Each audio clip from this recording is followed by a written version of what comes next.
bansa at umaasa sa talino at lakas ng ibang bansa.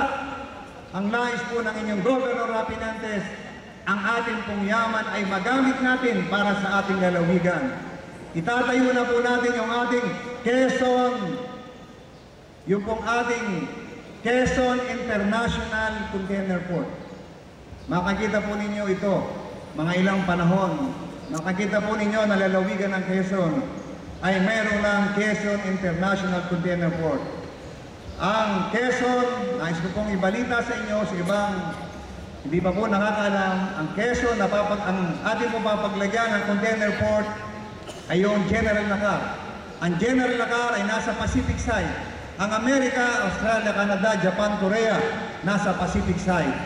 Wala pong international container port sa Pacific side.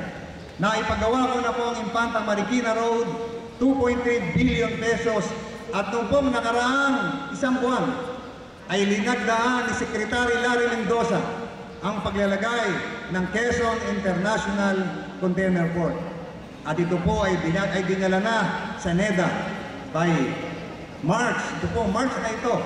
Papag-usapan na po kung aapruban ng NEDA o ng Regional Development Council ang paglalagay ng Quezon International Container Port. Naniniwala po ako na maapruban ang paglalagay ng Quezon International Container Port. Bakit po? Sapagkat ang chairman ng Regional Development Council ay si Governor Rafi Nantes. Binabanggit ko pong napakayaman ang ating pong lalawigan. Kaya nagpapasalamat po ako sa ating pong kaibigan kay Doktora Pichipiat sa inyong pong panguna na may ayos ng arts and culture sa ating pong lalawigan. Palakpakan po natin si Doktora Piat.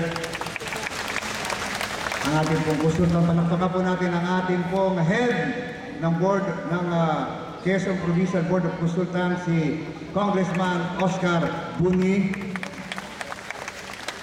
na talaga pong tumutulong at sumusuporta sa pag-unlad ng lalawigan ng Quezon. Ang aking pong pangako sa inyo, ibabalik po natin sa original. Ito pong ating pong Kapitolyo.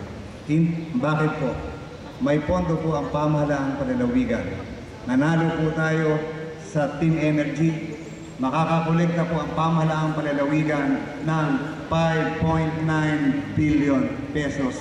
Makatutulong po ito para sa pag-unlad ng lalawigan ng Quezon. Mabuhay ang lalawigan ng Quezon. Pilipinas! Sa ating pagsigaw ng Pilipinas, Quezon naman, ang ating pong isinisigaw ay pagbabago.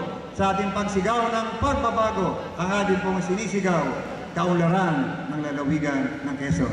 Maraming salamat po.